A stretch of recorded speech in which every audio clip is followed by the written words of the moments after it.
All right. What's good? It's your boys with Royalty Movement. It's King Ulrick. It is Plain Winston, King Murphy Media. What's good, y'all? What's good, family? Yeah, and right now we just gonna do a quick top 5 Royalty Movement boxing talk. So we're gonna go over the top 5 fight. I got them listed, so we're gonna do by weight classes. And we're gonna start off with my guy, Javonte Tank Davis, holding it down from Baltimore. From the city. You know what happened in the city. Yeah. But yeah, man, you got to commend the kid. He started off at either, I'm not even quite sure where they had him start off at, but I know he got his first belt at, what was it, 126 or 130? 26. He was like, okay. I guess that's super lightweight or something like that. Yeah. So I don't know. I get lost after 130. I'm gonna try to go hard as I can without actually like trying to Google up shit. I'm gonna see. So excuse us if we get anything misconstrued. We got the list. If anybody know me, you know I'm ready. I'm always ready to talk boxing. Yeah. So yeah, man, you just gotta give it up to the kid, like regardless. From 126, and then he moved. Well, he had a belt at 130. He lost that belt because of like a weight on the scale or whatever. Then he got another belt back. I think he rocking with the WBA now, right? Yeah, WBA. So from 135, and then he went to 140 and fought Mario Barrios. Now I've heard of him and I've seen him on like a couple of undercards or whatever. Decent dude, but you know, not like a top crop guy. You got to commend him. 5'5", he fought a dude that was like what, 5'9", 5'10". Yeah, I mean, but you know, you gotta fight who's in front of you. You can't. Dare to be great. Yeah, I mean, especially in certain divisions, it's like it's gonna be what it's gonna be. Like with especially those lower weight classes. Like if you're the star, in all likelihood, you're probably gonna have to go up 2 weight classes to fight somebody that should equal that could bring some type of monetary gain or something like that. You know what I'm saying? It's a handful of guys that could float in between those weight classes like that. But what was your take on the fight? Because I know for me, I was like, Mario Barrios, like you got to give it to him. He was an undefeated champion. Tank went up for the first time in a pay-per-view match at that, like on pay-per-view. He went up to 140, cracked him, knockout, just like anything else.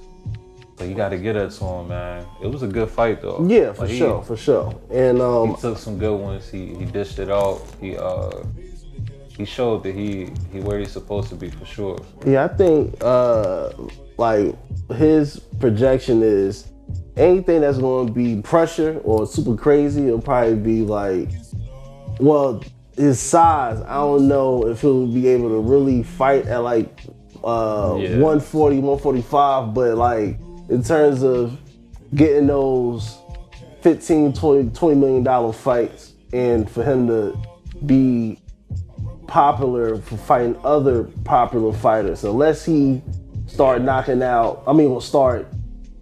off and getting entangled with the Devin Haney's early, the Teofimo Lopez, you know, start catching guys that can go up in those weights that he can't necessarily go at. Because with Haney, like, you know, I told you, I see Haney being super middleweight champion in like 5 years, just because he's so young now. His body's gonna he like 5'9", 5'10". He got some good height for that weight class, because those guys normally like from 5'5" to 5'7". Yeah, but so he got that on his size, and he mad young, super defensive. It's like smart Floyd Mayweather. The punching power is still to be seen, but like as far as a pure like all-around boxer, like he is all of that. He's all of that. But yeah, I like Tank. I look forward to this is recorded. Is the fight happening with another opponent that's coming up on December? Not with the guy who got the allegations, but did he find a replacement or still up in the air? Yeah, it's like his last name Cruz. I think it's like Isaac Cruz or something. I don't know. Okay. I've seen him before, and he's like I'm trying to give you like a good example that you would understand. He's like Virgil Ortiz. I Okay, wouldn't say yeah, Gerald, yeah. because Jaron Ennis is like a whole nother. That's like another Terrence Crawford. Okay. But you know, Virgil Ortiz is like to be seen. But you know, he knocking everybody out. And he on the come up. Isaac Cruz, I've seen him. He gets compared to Mike Tyson a lot. So this is a dangerous fight for Tank. But he should get it. He should get the knockout like 3 rounds. His profile is rising up. Now he's becoming more popular. I think probably out of all the fighters that's on this list, he's probably like the highest pace in terms of popularity that we've seen. Like, you actually see every fight, like you starting to get like that Floyd thing where people go out and they spend money in the city they's fighting. Nah, like, you know, for sure. Boxing is in a terrible state. That's why we only doing like a top 5, because boxing is just horrible. Yeah, it's a money grab game right now. Well, on the actual professional boxing versus the Trillerverse. On professional boxing, what's your take right now? The Triller thing is what it is, but regular boxing, I feel like they took a lot of L's this year, and we're gonna get to the other fights in just a second. But I think it's getting back to like a healthier place, because now because of Canelo and because of Josh Taylor and Terrence Crawford, like it's more of a conversation now, less of, you know, who's gonna fight who because of like who's popular off their social media antics or whatever happens in their personal life. Now it's becoming a thing of, all right, I'm at this weight class, I'm gonna get all the belts, then I'm gonna move up and do it again. That's becoming a thing. And that's the mindset that we need the boxers to be in, so that, you know, the top guys fighting the top guys. Yeah. That's all we need. So hopefully, I just want to end the Tank is doing everything he's supposed to do. Oh yeah, of course. Yeah, you only do what you ask, especially in lawyers and paperwork and TV network. That's what a lot of people don't understand. Like, it's more than just me and you fighting. Yeah. But hopefully they let him stick to one weight class, unify. That way he could, you know, be in those super great conversations and not just, because, you know, he in position to get those multi-million-dollar paydays. Like, he's on the road to that, but he just gotta do what he gotta do. So peace to Tank. Nah, for sure. And then the next fight, we're gonna get into an upset. And I don't know how I feel about this fight, but to me, it feel like I told you so. And I'm talking about Pac-Man versus, well, it's supposed to be Manny Pacquiao versus Errol Spence, but Errol Spence had the eye injury, had to sit it out, which, like, I don't know how I feel about that, man, because... Give us that insider. Give us that Errol talk. Spence, I feel like he trashed, like, Keith Thurman and all these other guys are like, who won't fight who. But to me, like, correct me if I'm wrong, but Errol Spence hasn't beaten an undefeated champion at all. He's only been at one weight class. What was he's holding the belts. He hasn't fought. Like, I understand he had the eye injury, but he got to fight. Mikey Garcia? He was, or he had a couple of losses when he fought him. Mikey Garcia. Okay, Mikey Garcia was an undefeated. Champion, but he was a smaller guy, though. Yeah, he was very small, and that was his first time ever. That was like 2 weight classes under him, I think. Ever fight? Yeah, he was doing what Tank was doing. He was fluctuating from 130 to 140, just playing with his weight. And then he dared to be great. He went up to 147, and like that much weight on a short, stocky dude. Like, he still had his wind and everything, but you could tell it just slowed him down. Like, he wasn't used to operating 12 rounds, so all he could do was like not get touched. Like, he did very good with not being touched in that fight with Errol Spence. Yeah. And people gotta ask questions about that, because technically he was an undefeated champion, but he wasn't a champion and had never fought at 147. So Errol Spence has a lot of questions about, to me at least. Everybody, I mean, he's great, he's good. He had a gold medal, right? I think he was on the team.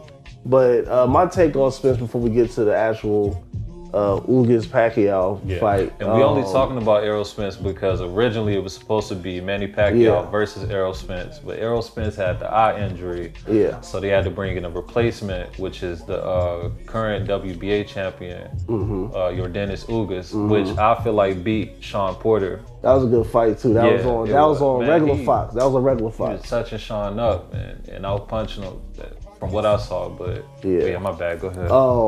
I like Spence a lot. I think Spence is not like you know how you can get a stoppage out of Canelo, and like every 3 fights, one of those fights is gonna be stopped early or stopped before the bell. I think Spence is more of like his jab is so good and people are so scared of it, and he's not used to just putting that pressure on him all the way. He's not used to attacking the knockout. Yeah, he's a pure boxer with punch power for sure. Like that can't be taken from him. But like I want to see him fight like a Virgil Ortiz or a Jaron Ennis.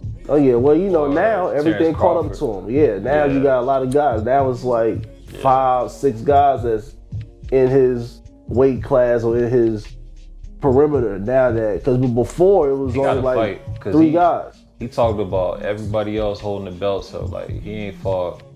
Well, what was his last fight? That was last May, or maybe 2019 May. I knew it was in May. Oh yeah. He fought Danny Garcia. Because it was very quickly after his car accident. Yeah.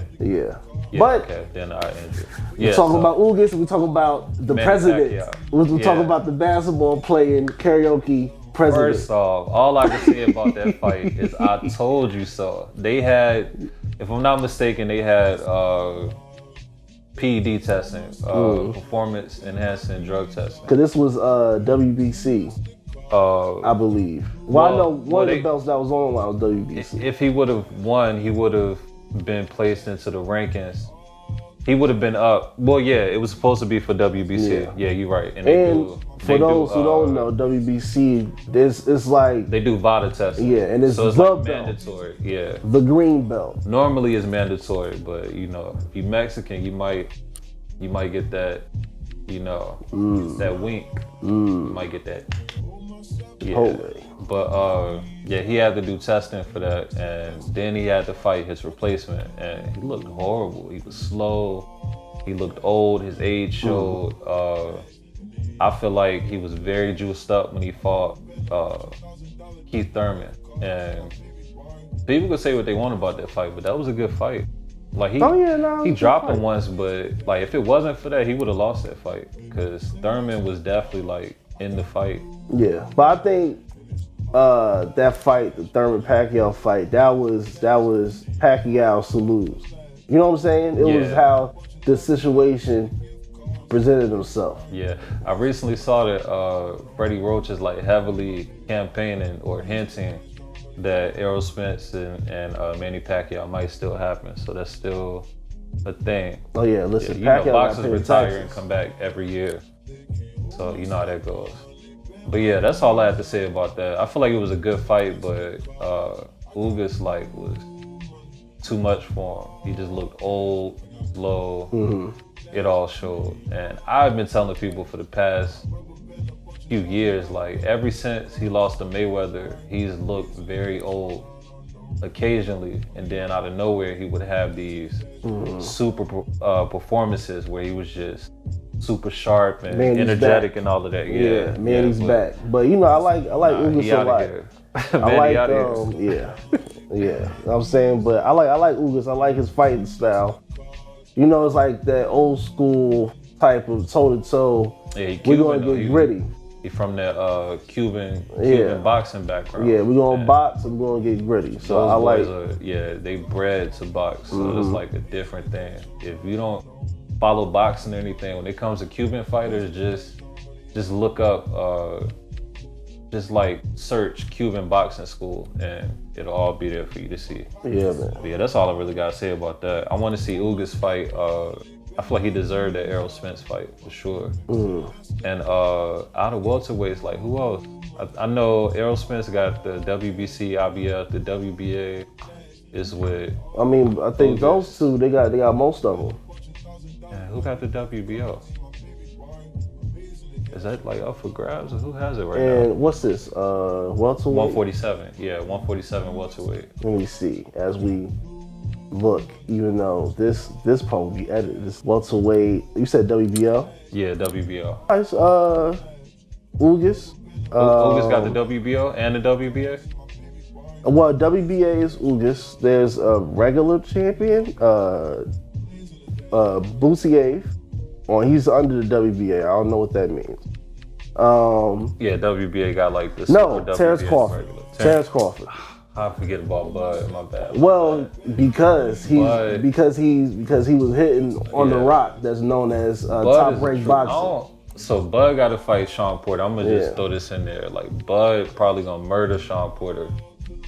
I see him knocking Sean Porter out. All right, well, it's time for some discourse. I like Bud. I believe Bud is going to beat Sean Porter. I like Sean Porter a lot. He's a good analyst. Mm-hmm. He's like the welterweight Lennox Lewis as far as commentation. Yeah, he get in there early as he should. Yeah. But what do you like? Crawford, I don't know if he had how many years you think he has that he feels comfortable fighting? I think he's probably like 35, 36. So this is that point where I would like to see him unify and at least go for one title at 154. But I don't know. Terrence Crawford is like one of those guys that probably easily go down to 140 because he's so disciplined. You never see him out of shape. Yeah. So I'm not sure as far as the future, but I could see him unifying. The only person I see giving Terrence Crawford trouble, and I'll talk about this at a later time, but I would say Keith Thurman. This will probably be his hardest fight. I like Crawford on a business level. He's gonna have to get these fights done. Yeah. Because he independent after this fight. So after this fight, he free. So after this fight, we'll probably see. But he said he's gonna go the independent route where he's not signing up with another. It's like a fight to fight basis if you deal with somebody. Yeah, cause I think because he made his bread. Exactly. You know? Exactly. And with ESPN, it's like they trash him, but like you gotta realize that no matter how much they trash him, his contract, I'm sure he probably getting like $2 to $5 million to fight. Oh like, yeah. But I think now a draw, so. I think he's his discussion is a legacy discussion. It's now he's chasing other champions. He's chasing the ghosts of the past. It's not necessarily he has anything to prove. Now he has to finish out putting some names on that resume. So it's time to get into boxing Hall of Fame. For sure. So just closing out the Pac-Man Ugas fight. Ugas won. Pac-Man looked old. It is what it is. We gotta see Ugas, Terrence Crawford, and Errol Spence mix it up. Mm-hmm. Also, we gotta look out for Virgil Ortiz and Jaron Ennis. They next up. Young guns. Yeah, we can't count Keith Thurman out yet. Yeah, like we can't because his only loss respectively was to Manny Pacquiao, and he might have been juiced up that night. So. But let me ask you this before we get to the list. How do you feel about over this COVID quarantine era that we're getting introduced to the next generation? And and some of the guys are moving up in weight, some guys are getting to their mid-30s, things of that nature. How do you feel about the Ennises and all the other young guys throughout all the divisions? It's fortunate in some cases, and it's just unfortunate in others. You know, it's those guys that have put in all their work and, you know, they've been champions and took their L's and still trying to get back out there, but it's just not their form. But at the same time, now we get to talk about Jaron Ennis, like the young, hungry guys that's coming up. And I don't even know how old Jaron is, but you know, he's from Philly. So you know, it's always interesting to see a black man come from like one of those staple cities as far as Philly being the thing, just with Rocky being a movie and you know, bringing that feeling back to boxing. So that's gonna be interesting. But I see Jaron probably taking over, like as those other guys on their way out, or you know, or they might just run from him as most do. But yeah. So the third fight, which is the most recent, it just happened, but Canelo Alvarez versus Caleb Plant. Caleb Plant. See. Yeah, and I don't know, man. I like the fight. I went with Caleb Plant for the fight, and it was a good amount of people. Yeah, that new boxer that went for Caleb Plant. That I was surprised. Yeah, and well, I wasn't surprised. And I even still stand on that because like people could say what they want about the fight. Like Canelo is the man. Like you got to give that to him. Like you got to give it to him. That just is what it is. But I feel like Caleb showed the inexperience at like the worst time. He outboxed Canelo cleanly for at least, I would say at least 8 of the 10 rounds. But like when they showed what was it, round 9? You talking about when it started getting shaky? Well, just a clip where like they had the mini conversation. Oh, yeah, nah. So look, mid-fight, whether you focus or not, like you don't start a conversation with the person that you trying to take everything from this man, and like he just showed that, you know, he in there like throwing jabs and dodging, like, hey man, I'm pretty good, right? Not bad for 21-0. Like you saying that is like him, like, oh, okay, he outboxing me, and now he trying to play with me. Yeah. So the next round we saw what happened. Yeah, now he think it's a game. Yeah, he thought it was a game, and he paid for it. I said that like he should have stayed loose, stayed very defensive. He did very good with that. He fought tall. He's 6'1". Canelo only like 5'8", 5'9". There was no reason for him to like stand there and trade with him. In a 12-round boxing match, if you know that you up, or at least feel that you up, in those last rounds, you get as defensive as you can, especially when you know that you can't outpunch the person that you're fighting. Like if you know if they hit you harder, and you could tell if you hitting them and it's not bothering them. Yeah. Like clearly it wasn't bothering them. So as Floyd would do, and the last of any fights that you see Floyd in, if he knows that he's winning, well, at least old Floyd, well, younger Floyd per se. Yeah, younger Floyd. Like when his hands was broken and he know he couldn't just bang out, if he knew he had you on the scorecards, then he just gonna dance around you. He gonna look at the clock, he gonna dance around you, he gonna touch you when he needs to. Caleb Plant did perfect. Where he messed up, he got comfortable in the fight, he wanted to show off, he felt like he was up. As soon as he let that guard down, he got cracked. No, that just was what it was. But you know, I feel like Caleb can come back from that.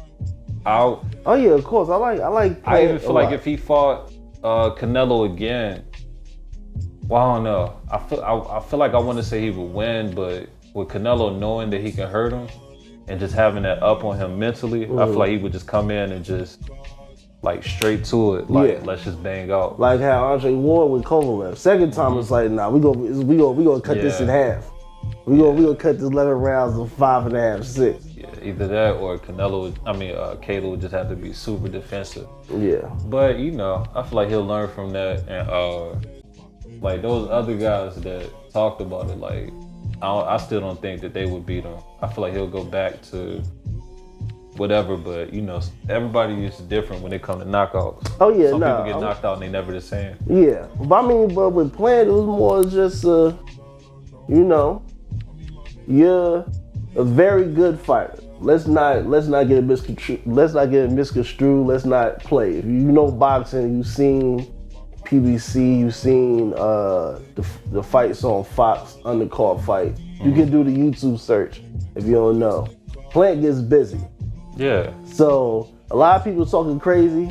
They don't want to be in that square circle with Plant. It's just when you dealing with someone that is just flat out great, generational talent. Yeah, but that's the good thing. You know what I'm saying? Coming off of that loss, like because he fought Canelo and like made it that far. Just like when Canelo came off of Floyd. Yeah, he got bigger. So you know, it can go very good for him, or he can get too defensive and not let his hands go enough and start losing fights like Adrian Broner ultimately ended up doing. Outside of all of that, like he was an excellent boxer, but after that Maidana fight, like was never the same. Yeah. Wouldn't let his hands go. Yeah. So yeah, That was number 4? yeah, no. That's number 3. Number 3? Yeah, number 4. Number 3 was at 168. Canelo was also one of those fighters that he might have started off at 140, but he's worked his way up to 175 and came back down. And within 1 year, unified all the belts to become undisputed. So can't nobody take that from him. You know, he has the history of the Peds being in the system, the tainted Mexican meat. We'll see, allegedly. I don't know. No. That's my guy. No, he failed the drug test. He failed a couple before, but you know, I mean, he did. You know, he passed everything he needed to pass for this fight. So you gotta give it to him. You can't take that from him. All right, now fight number 4. We're gonna go straight to heavyweight. The top 2 fights of this year, the 2 best fights. After I say this one, you'll know which one is next. But this was Anthony Joshua versus Alexander Usyk, the Ukrainian who went up. Yeah, who also was undisputed at cruiserweight. He stepped up to the plate. Yep, he had a fight at heavyweight. He did his thing, and because he was undisputed, you know, he got to immediately get that Anthony Joshua fight. Man, that's one of the biggest upsets of this year. Yeah.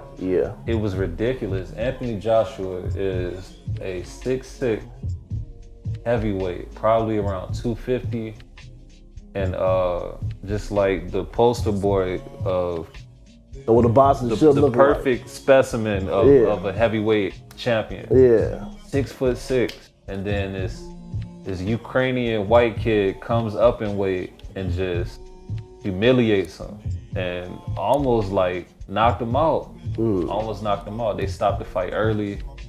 Very upsetting. How you feel about that? You know, I think Joshua can learn from it. I don't think it was a Joshua era. I think at this point he has to just flip his whole script on how he approaches fights. He is a very good boxer for a person his size, his weight and stuff like that. But like you gotta be able just to run through somebody, and you gotta be able to just end it quick.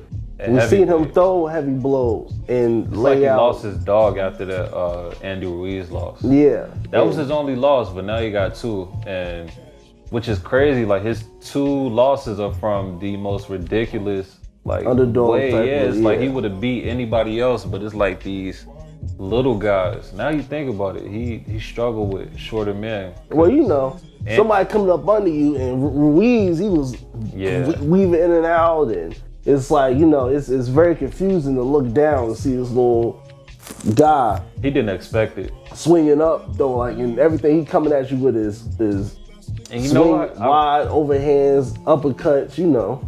I feel like he just struggled with the unexpected, because it's the same thing with Usyk. Like he probably, I wouldn't say he underestimated him, but he probably just looked at it like, man, this dude coming up to heavyweight, like I'm about to show him what it is. Yeah, he thought showed he was you what it is. Pushing around, showing around. Like, what do you think needs to happen? What do you think needs to change? I feel like, well, Anthony Joshua actually is openly making trips back and forth to America, trying to find an American heavyweight trainer that could, you know, awaken the dog in him. Liz Lewis found Emmanuel Stewart, you know what I'm saying? Yeah. I feel like he needs to like hook up with Sugar Hill if he can, like if it makes sense, because like what he did with Tyson Fury is crazy. Like that's just crazy. And obviously we was gonna talk about Fury Wilder next, but Anthony Joshua, like, I feel like he's very much still into it. He's still fairly young, like as far as a boxer. He's only like 31, 32. Oh yeah. Yeah. So he's still got time to learn. And he's also one of those guys that came into boxing like very late. With I think he started like 19, around the same age as Wilder.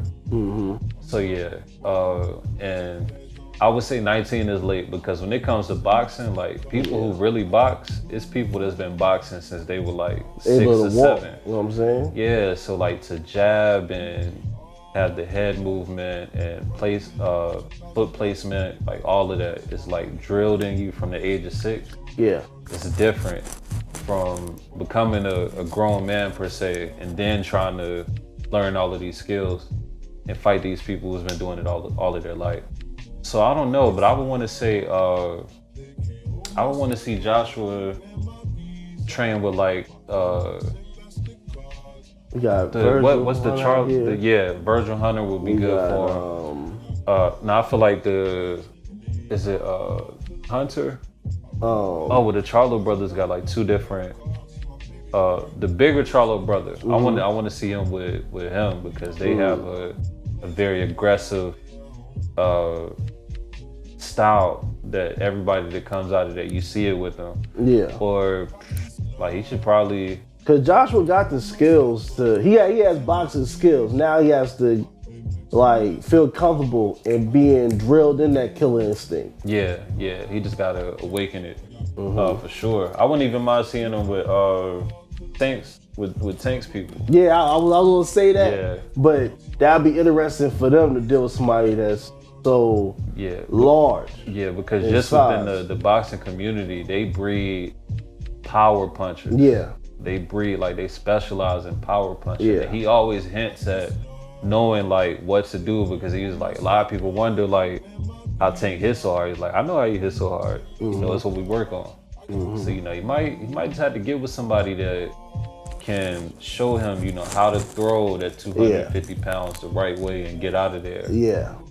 Because he went more technical when he couldn't outbox somebody for the first time and he ended up getting knocked out. And then he got the win by becoming more technical. And since then, he's just been trying to be a super technical fighter. But dog, you 6'6" and weigh 250. You gotta fight. You gotta get busy. You gotta get busy. Now we're gonna go to the last fight, Fury Wilder. To me, that was a big upset, but the trilogy. Yeah, the second fight, was a lot of controversy around it. Who knows? The first fight, I feel like the count was long. I personally feel like Wilder won the first fight by knockout. Fury would have outboxed him for sure, so I was cool with that being called a draw. Second fight, who knows? Fury got the knockout. The third fight, Fury got the knockout. The only thing I didn't like about that, I feel like Wilder did everything right, but like as somebody who personally like on the heavyweight end, like I know what it's like to be 280 pounds. I know what it's like to be 205 pounds. So I just say that to say he shouldn't have put all that weight on, like it showed. Especially up top. Yeah. I feel like Wilder the power was there, but like he worked on something he didn't need to. He wanted to go in and slug it out, and it showed because after he got his 2 knockdowns, like he got back up, he ain't had nothing left in him. Like he just didn't. Yeah. Like that muscle, like Wilder was not used to that. And we've never seen Wilder walk around at 240. Like especially that's crazy. A top heavy 240. Yeah, and he can vouch like the night before the fight. Like always, for whatever reason, like we got a group chat, and I just hit my brothers like before a fight, and I'd be like, yo, such and such win, I feel like it's gonna be because of this way. Such and such lose, I feel like it's gonna be because of this way. And I told them, I was like, yo, I feel like if Wilder lose, it's gonna be because he was too slow because he put all that weight on. And Wilder's somebody who like fights at 209 pounds, but knocks out guys that's like 270 plus easily. So he had the recipe and he messed it up. I feel like if he would have been loose enough, he should have kept Tyson Fury away from him, if anything. Yeah. And just kept him at like the end of a jab like he was doing in the beginning. Yeah. Like jabbing to the body. Yeah. Like hitting him early. Then like following up with that right hand. But he masked it like very well. Like he wasn't projecting at first. Yeah, it was like the reverse of what Anthony Joshua needs. Yeah. That's what Wilder should have stuck to, which he was getting. But you know, at the one camp, you gotta be with somebody for 2 years, 3 years for things to stick, for methods to stick. And I hate to say it, I feel like if they fought a fourth time and Wilder would come in at like a 225 maybe, I feel like he would get it. I feel like he would get the knockout. Like I feel like he had everything he needed to, but it's like it just wasn't quite there for Wilder. It's like it was almost there. He would have to be trained to fight 15 rounds because he would have to be trained because the power was there, but you gotta be able to knock him out 5 times because it's gonna take 3-4 knockdowns. Yeah, to really, you know what I'm saying? I feel like after that second knockdown, he should have. All of like the clips that we saw before the fight, where was that defense? It's like he should have used it. He should have got just a little bit defensive and maybe like just stored up just a little bit more energy to where he could have got one more knockdown. Because even like I won't argue it, the second knockdown that he got on Fury, it was a long count, but that is what it is. He wasn't in the neutral corner per se, so it threw off the count, and Fury had like a little bit longer to get back on his feet. But he was almost out. Yeah, he was almost out. So I feel like, he just gotta work on that. But anybody else, man, I think Fury Fury as well. Fury and Wilder, I feel like they wipe out anybody else in the heavyweight division. It might just have to be them at the top. Like I think that's just what it was, and that fight like showed that for real. Let me ask you this: how you feel about Fury as far as his training and preparation and doing just knowing what you have to do, knowing the assignment, and being able to complete the assignment? Like this, how do you feel about someone actually going with the plan? Like I know what it is, like dealing with Manuel Stewart's son. Sugar Hill Stewart, somebody that trained Lennox Lewis, the Klitschko's.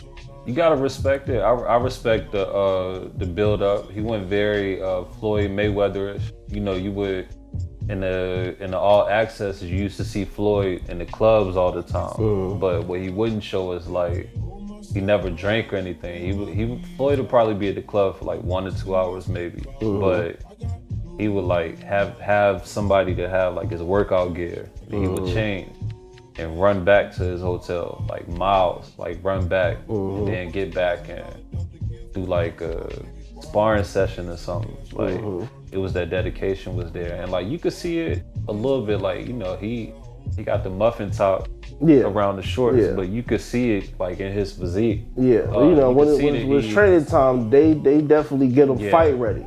And one thing I noticed that with the last 2 Wilder fights, whether he cheated or not in the second fight, you could definitely tell that a lot of calisthenic training was brought into it. And that's just like a different kind of strength.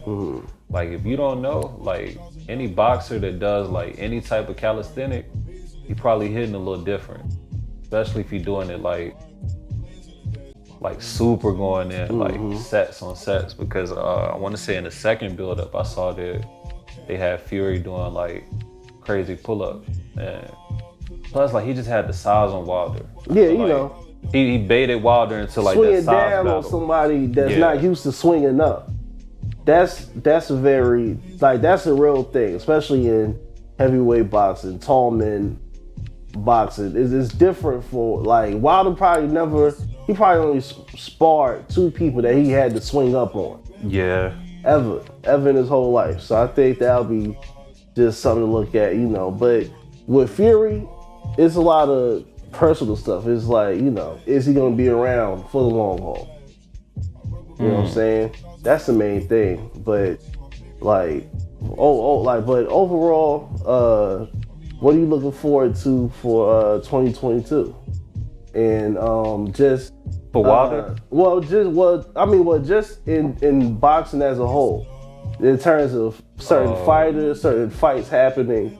I feel like the guys who've been playing with boxing, they need to fight real boxers so that we could narrow it down to see who was really who.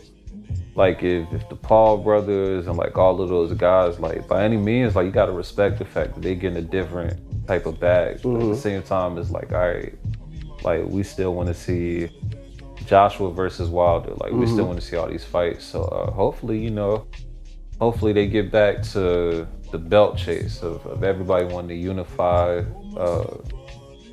They all made like decent money, win, lose, or draw. Oh yeah. Like crazy amounts of money. So, you know, as things somewhat, well, it'll never be normal again, but you know, now they can actually have fights in big arenas. So and be able to get gate it's money. gonna be interesting. But I could see them coming back. Even Jake Paul fighting 3 times this year. You gotta respect that. Yeah. I want to see boxers doing it, like real boxers. Yeah. I want to see Wilder fight 2 times next year at least. I want to see Joshua fight 2 times. Yeah. If Fury gonna retire, I want to see him fight 3 times. I like to see like my man Ennis. Like Ennis can have a come up if he have like 2 years of fighting 3 times a year. Yeah. If Sean Porter was to lose, I would want to see a Danny Garcia or Sean Porter fight. Like because they like the gatekeepers now. It's like a loser goes home fight. Yeah, because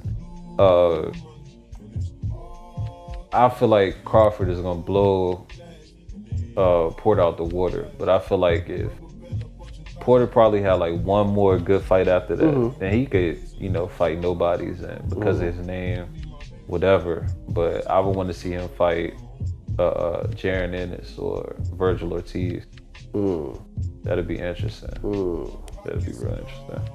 But yeah, man, that's been the royalty movement boxing talk. Yes, 2021. Yeah, and you know, we'll try to do this more often if we can, or whatever situations make sense. Yeah. Well, you know, you guys will be seeing what's next. The Porter fight's next. So I guess we'll do a post Porter fight situation then. Yeah. Okay.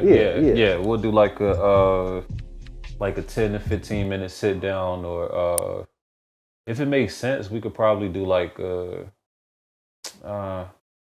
we could probably do like a live coverage or something, but we're not as active enough to do that. But you know, because we get on live and it'd be like 2 or 3 people trying to it was good. Like, but yeah, man. Other than that, you know, you can catch us at King Ulrick on all platforms. You know King Ulrick, everything across the board, no matter what platform, except Facebook, Meta. Won't be on it. Won't be messing with it. You're not logging on to the metaverse?